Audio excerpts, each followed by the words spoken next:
Good morning, all of you. You are preparing the syllabus of English literature of fourth semester, and some students they have inquired me about the question paper pattern of university. See, it is very much like the third semester, but uh, today, as per the demand of the students, what we will try to discuss the important aspects of the syllabus and how to revise it, because all of you have studied throughout the year, throughout the session, and I will give you some tips how to prepare for the examination and how to revise for the examination. What are the important questions, how to prepare it, how to answer the question paper. I will try to give some tips to you. I am sharing the screen now.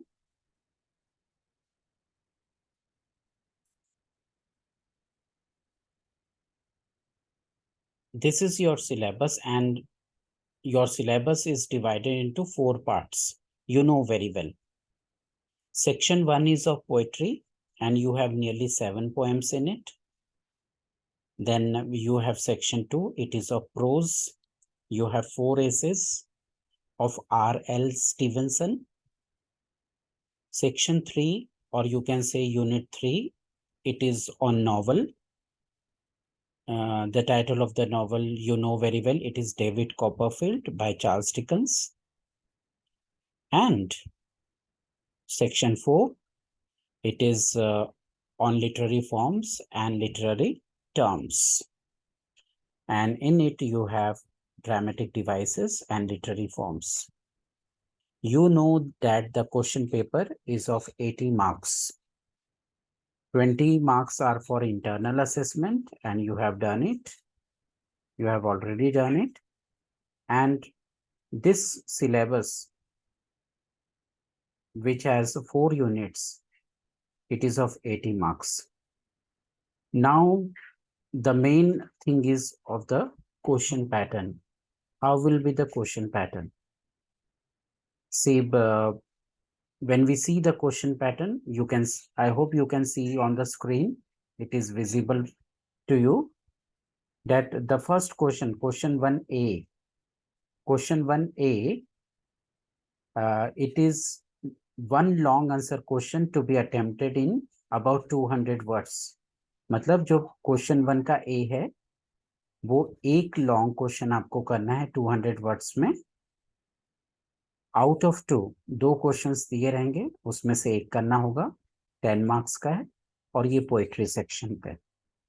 So what you have to do on this section means in section 1 poetry section में ये जो 7 poems है, इनमें से 2 दिए जाएंगे आपको. 2 questions होंगे ये पोएम्स पर, डिफरेंट पोएम्स पर होंगे, and you have to answer only one question, and it is of 10 marks. See, generally the question is on subject matter or the theme of the poem. Theme पर question होता है. तो आपको क्या करना है? You have to prepare the summaries of study material which is prepared by the Board of Studies of our university. The team has prepared. It is very easy. It is in very easy language, और सब कुछ है उसमें जो exam से related है. So what you have to do, you have to prepare the summaries of all the 7 poems.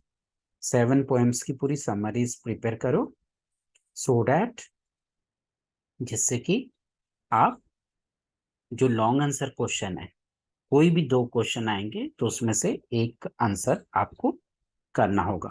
This is question 1A. Question 1B जो है, 2 short answer questions to be attempted in about 100 words. 2 short answer questions करना है आपको 100 words के, और 4 दिए रहेंगे, उसमें से 2 करना है, और हर क्वेश्चन पे 5 मार्क्स हैं, मतलब 2 क्वेश्चंस पे 10 मार्क्स है. So this is question 1A, long answer question है. Question 1B, 2 short answer question है, यू हैव टू डू. तो शॉर्ट आंसर क्वेश्चंस जो भी आपके स्टडी मटेरियल में, try to prepare it. Remember one thing, ये चीज आपको जरूर याद रखना है कि जब भी आप आंसर लिखें तो क्वेश्चन नंबर जरूर लिखें उसका। जैसे फॉर एग्जांपल क्वेश्चन नंबर 1 का बी अगर आप कर रहे हैं तो उसको जरूर लिखें। अगर टाइम है तो क्वेश्चन जरूर लिख लें। Try to write the question. If you don't have time, अगर टाइम की कमी है तो don't write the question but write the number. अगर नंबर नहीं लिखेंगे तो उसका वैल्यूएशन नहीं होता, उस पर 0 मार्क्स मिलता है।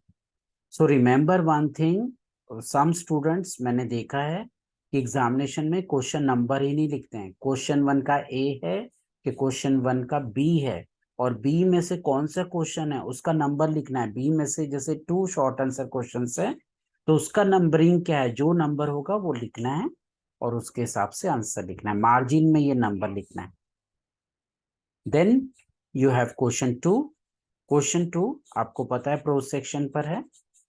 जो एसेस हैं वो 4 short answer questions based on pros section out of 6 questions रहेंगे, उसमें से 4 करना पड़ेंगे और नेचुरली हर क्वेश्चन 5 मार्क्स का है। तो ये 20 मार्क्स का क्वेश्चन 2 है। तो ये क्वेश्चंस किस पर आएंगे, सेक्शन 2 पर। सेक्शन 2 किसका है, प्रोज का है। और चारों जो एसेस हैं RL स्टीवंस के हैं। Prepare the summary, prepare try to know the summary, the details of the essay की पूरी जो जानकारी है, the detail information is in summary. Summary जो हमारे स्टडी मटेरियल में है उसको अच्छे से प्रिपेयर करो। If you know the details of the essay, अगर ये चारों एसेस के डिटेल आपको पता है तो naturally you can answer any question. अब देखते हैं क्वेश्चन 3। क्वेश्चन 3 है नॉवल पर, और आपको पता है डेविड कॉपरफील्ड नॉवल है। You will gate 2 long answer questions. 2 long answer questions आपको आंसर करना है। 3 आएंगे, उसमें से 2 करना है, और 10 मार्क्स के 2 हैं, तो 20 मार्क्स के। So you will gate long answer questions on David Copperfield. अब ये ध्यान में रखना है कि चार्ल्स डिकन्स का ये जो डेविड कॉपरफील्ड है ये नॉवल है। नॉवल भी मैंने गूगल क्लासरूम में पोस्ट की है, उसकी समरी भी है ये स्टडी मटेरियल में। समरी को अच्छे ढंग से पढ़ो, उसको कैसे मार्क करना है I will tell you. Now the next question, question 4। जो क्वेश्चन 4 है वो लिटरेरी फॉर्म्स और टर्म्स पर है। क्वेश्चन 4 का जो ए है जो लिटरेरी फॉर्म्स पर है, 3 शॉर्ट आंसर क्वेश्चंस आएंगे 5 में से, और 50 वर्ड्स ईच में लिखना है लिटरेरी फॉर्म्स पर।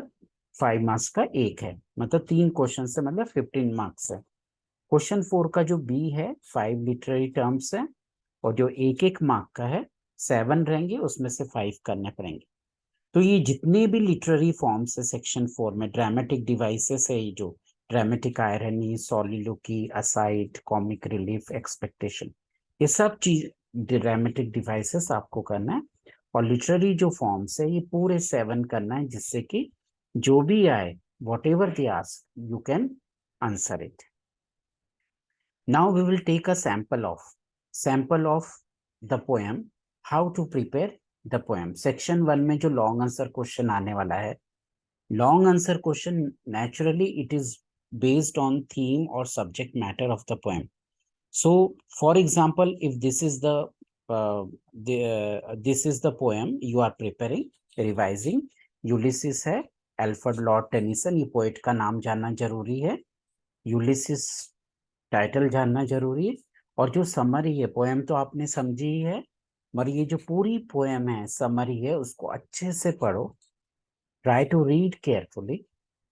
यूलिसिस को किसने लिखा, कौन से ईयर में लिखा, उसका बैकग्राउंड क्या है, और उसका एक्सप्लेनेशन, स्टांजा वाइज जो एक्सप्लेनेशन है, उसके इंपॉर्टेंट कैरेक्टर्स जैसे यूलिसिस है, टेलीमैकस है, सेलर्स है, सोल्जर्स है। तो ये जो सब इंपॉर्टेंट जो उसके स्टांसर्स में डिटेल्स हैं उसको मार्क करके समरी को प्रिपेयर करो। If you prepare the summary, अगर समरी अगर आपने अच्छे से प्रिपेयर की तो नेचुरली आप कोई भी क्वेश्चन का आंसर लिख सकते हो। The main thing is that you have to prepare the summary. और लॉन्ग आंसर क्वेश्चन के लिए तो आपको प्रिपेयर करना ही है। पूरी summary, you have to write the complete summary in the answer. अगर आपको क्वेश्चन समझ में नहीं आ रहा है किसी कारण से, क्वेश्चन को 2-3 बार पढ़ो, समझने की कोशिश करो, और जिस पोएम पर वो क्वेश्चन है उसकी उसमें summary you have to write according to the question. उस पर शॉर्ट आंसर क्वेश्चंस आएंगे। Short answer questions, if you know the summary, अगर प्रिपेयर की है समरी, स्टांजा वाइज उसको प्रिपेयर की है समरी, तो you can answer any short answer question. जैसे this question is very important, who is Ulysses, ये काफी इंपॉर्टेंट क्वेश्चन है। और ये जो क्वेश्चन है, क्वेश्चन नंबर 3 जो है, whom does Ulysses leave the kingdom to, ये इंपॉर्टेंट लग रहा है क्वेश्चन। और जो थीम से रिलेटेड क्वेश्चन है वो 200 वर्ड्स के भी इसमें क्वेश्चन दिए। देखो इसमें जो 200 वर्ड्स का जो लॉन्ग आंसर क्वेश्चन का दिया वो थीम से रिलेटेड है।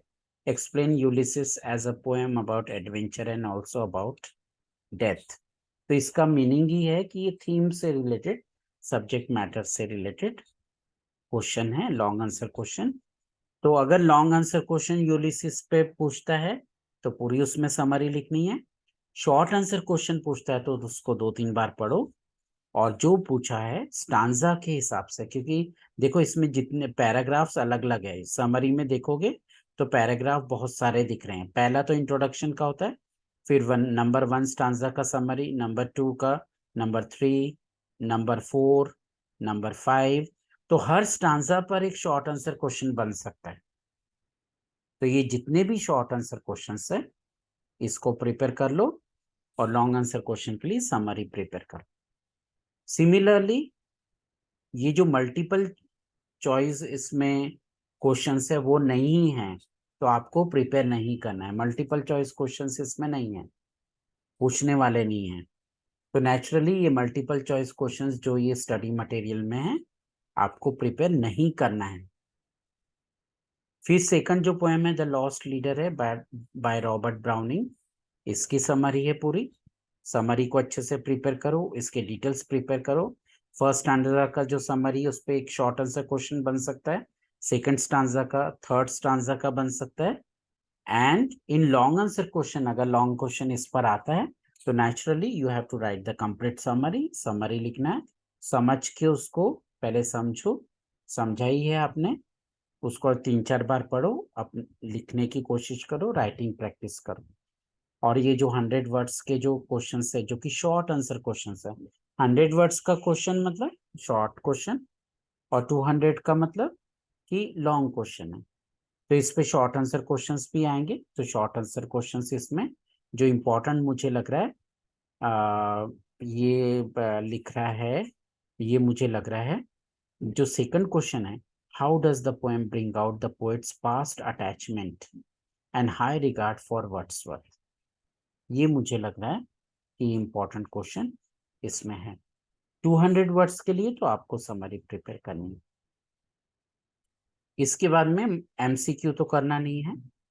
इसके बाद में डवर बीच है, डवर बीच में समरी प्रिपेयर करो। इट्स अ शॉर्ट पोएम, छोटी पोएम है, प्रिपेयर करना ज्यादा इजी होगी। डोवर बीच को बिल्कुल मिस नहीं करना है क्योंकि एक इम्पॉर्टेंट पोएम है। इस पर शॉर्ट आंसर क्वेश्चंस भी आएंगे, लॉन्ग क्वेश्चन भी आने का बहुत चांस होता है। इसकी समरी अच्छे से प्रिपेयर करो। लॉन्ग आंसर जो भी पूछा जाए, right the theme of the summary of the poem. और शॉर्ट क्वेश्चंस में 100 वर्ड्स के जो शॉर्ट क्वेश्चंस है, जो 2-3 क्वेश्चंस दिख रहे हैं, इसको अच्छे से प्रिपेयर कर लो। Don't prepare MCQs. Then you have uphill, Christina Rossetti की पोएम है uphill. It's a very interesting poem, a small poem. इसमें कुछ ही स्टांजास है, समरी भी छोटी है, इसको अच्छे से प्रिपेयर करो। और जो सेकंड शॉर्ट आंसर क्वेश्चन है इसमें, who are the two speakers in the poem, ये मुझे इंपॉर्टेंट लग रहा है। और थर्ड क्वेश्चन भी इंपॉर्टेंट लग रहा है, how is the journey, what happens during the journey. ये जरूर एक इसको प्रिपेयर करने का है for short answer questions. Then you have pied beauty, fifth जो पोएम है जिरार्ड मैनले हॉपकिंस की। It's a very small poem, छोटी सी पोएम है। सोचो डवर बीच, पाइड ब्यूटी, ये दोनों पोएम्स बहुत छोटी हैं, इसको प्रिपेयर करना इजी होता है, इसको जरूर प्रिपेयर करना है आपको। समरी इसकी अच्छे से प्रिपेयर करो, डिटेल्स मार्क करो, लिख कर देखो, 3-4 बार पढ़ने के बाद, समझने के बाद में उसको लिख कर देखो कि आप बराबर लिख रहे हैं कि नहीं। और 100 वर्ड्स के क्वेश्चंस को, 2-3 क्वेश्चंस जो दिए हैं उसको प्रिपेयर कर लो। ये ध्यान में रखना बात जरूरी है कि if you have prepared the summary, summary अगर अच्छे से प्रिपेयर की तो you can answer any question, जो भी क्वेश्चन पूछा जाएगा आप उसको इजीली सॉल्व कर पाएंगे, लिख पाएंगे। उसकी राइटिंग प्रैक्टिस भी कर लेने का है। वैसे ही फिर आपको नाइटिंगेल का करना है। नाइटिंगेल भी छोटी पोएम है, उसको भी अच्छे से प्रिपेयर करो और तैयारी कर लो। और इफ जो है बहुत इंटरेस्टिंग पोएम है, छोटी पोएम है, इसकी समरी तैयार करो, 3-4 स्टांजेस है इसमें, और इसके समरी अगर प्रिपेयर कर ली तो you can answer any short answer question. ये ध्यान में रखना है कि हर स्टांजा पर, on every stanza you can get a short answer question. Then you have essays of R.L. Stevenson. R.L. Stevenson के करीब 4 essays हैं। अगर उसमें से आप 3 भी प्रिपेयर करते हैं, if you will prepare 3 essays, अगर 3 essays भी प्रिपेयर करते हैं उसमें, तो it is more than enough. इसकी समरी प्रिपेयर करो, समरी प्रिपेयर करने पर, उसके डिटेल्स मार्क करने पर, you will get an idea that what kind of essay is it, उनके थॉट्स पता चलेंगे राइटर के। और फिर उसके 100 वर्ड्स के क्वेश्चंस आपको करना है। ऐसे ही तीनों चारों, अगर 4 आपको लिए इजी है करना तो कर लो, और अगर 4 नहीं कर पा रहे तो 3 ही करो। वॉकिंग टूर्स इजी है करना, वॉकिंग टूर्स जरूर करो, प्रिपेयर करो उसको। इंटरेस्टिंग है, सिंपल भी है करना, शॉर्ट आंसर क्वेश्चंस कर लेना इसके। देन चाइल्ड्स प्ले,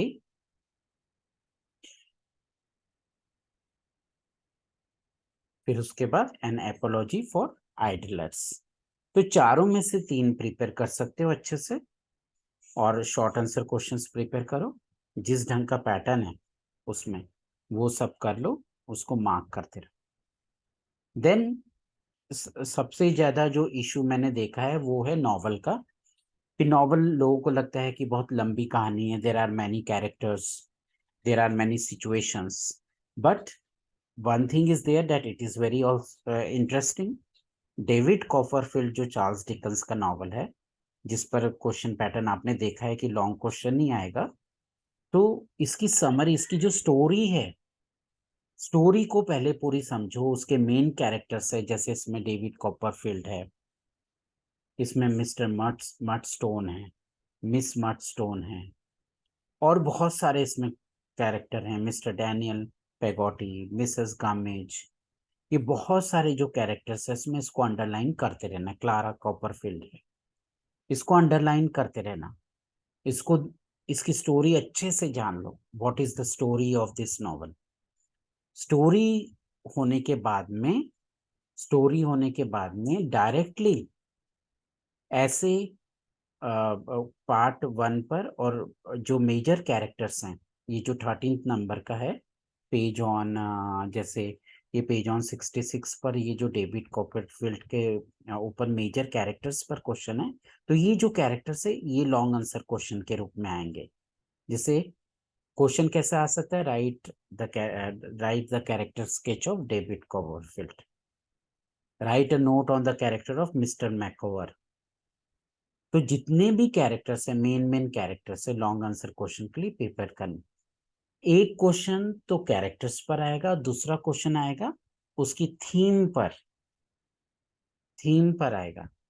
तो थीम जो रहती है, थीम जो रहेगी वो है सब्जेक्ट मैटर नॉवल का। तो ये जो इसमें लॉन्ग आंसर क्वेश्चन दिया है, 200 वर्ड्स के दिए हैं क्वेश्चन, तो वो प्रिपेयर आप कर सकते हैं। थीम, थीम से रिलेटेड क्वेश्चन कैसे आ सकता है, जैसे what is the theme of the novel. तो थीम ऑफ द नॉवल में आप ये स्टोरी इस ढंग से लिख सकते हैं, पूरी समरी जो है इस नॉवल की आंसर के रूप में। तो इसको समझना, इसको जानना जरूरी है। स्टोरी को, स्टोरी पता रहेगी तो you can answer any question. और कैरेक्टर स्केचेस जितने हैं वो पूरे प्रिपेयर कर लो, जितने भी इंपॉर्टेंट कैरेक्टर। एमसीक्यूज प्रिपेयर करने की जरूरत नहीं, क्योंकि वो it is not in your question pattern. Then you have literary form. Literary forms तो पूरे प्रिपेयर करना है, जैसे dramatic irony, soliloquy, aside, expectation, surprise, ये पूरे याद करो अच्छे से। Comic relief, 3 units, chorus, literary term से parable, pathetic fallacy, parody, procatalepsis, romance, जितना भी ये पूरे जो लिटरेरी फॉर्म्स हैं और लिटरेरी ड्रामेटिक डिवाइसेस है, ये पूरे आप अच्छे से प्रिपेयर करो। इससे क्या होगा कि जो भी क्वेश्चन आपको यूनिट 4 में, सेक्शन 4 में पूछे जाएंगे, you will be able to answer. So this is the main syllabus. ये सिलेबस है मेन, और इस ढंग से आपको रिवीजन करना है। If you have any questions you can ask me. I am stopping sharing here. Nikita, do you have any question? जो मैंने बताया समझ में आया है आपको? गिव रिएक्शंस और write in the chat. Okay, तो ये स्टडी मटेरियल को बहुत ही मेटिकुलसली, सिस्टमैटिकली इसको इसको इसकी पढ़ाई करो, रिविजन करो, इम्पोर्टेंट चीज़ों को मार्क करो। और जहाँ समरी है लेसन की, एसेस की, या पोएम की समरी है, या किसी और चीज़ की समरी है, नॉवल की स्टोरी है, तो इसको अच्छे से लिखने की प्रैक्टिस करो समरी की। You will be in a position to write short answer questions if you prepare the summary in a good way. अब ये तो मैं नहीं बता सकता कौन से लेसन पर आ सकती है, आपको लेसन सभी प्रिपेयर करना ही है। I can't say. इंपॉर्टेंट चीजें मैंने बता दी है कि कोई भी जो लॉन्ग आंसर क्वेश्चन है वो थीम से रिलेटेड होता है, सब्जेक्ट मैटर से रिलेटेड होता है। और शॉर्ट आंसर क्वेश्चंस होते हैं, जैसे पोएम पर शॉर्ट आंसर क्वेश्चंस है, या एसेस पे शॉर्ट आंसर क्वेश्चंस है। तो ये कैसे होते हैं? स्टांजास पे होते हैं, अलग अलग पैराग्राफ। एसे रहेगा तो पैराग्राफ पे क्वेश्चन होगा, शॉर्ट आंसर क्वेश्चन। और अगर पोएम होगा तो स्टांजा पर हो सकता है। मेन बात है कि समरीज को प्रिपेयर करना, चाहे वो पोएम की समरी हो, चाहे एसेस की समरी हो, या नॉवल की हो, और पूरे लिटरेरी फॉर्म्स और ड्रामेटिक डिवाइसेस जो सिलेबस में स्टडी मटेरियल में। अगर इतना आपने प्रिपेयर कर लिया, you will be in a position to answer all the questions of which will come in the examination. So I think that the things are very clear to you now. So my best wishes for the examination. If you have any difficulty, अगर कोई difficulty होगी तो you can message me on my number, और जैसे समय मिलेगा मैं उसका आंसर करूँगा. So thank you very much. I am ending the class now.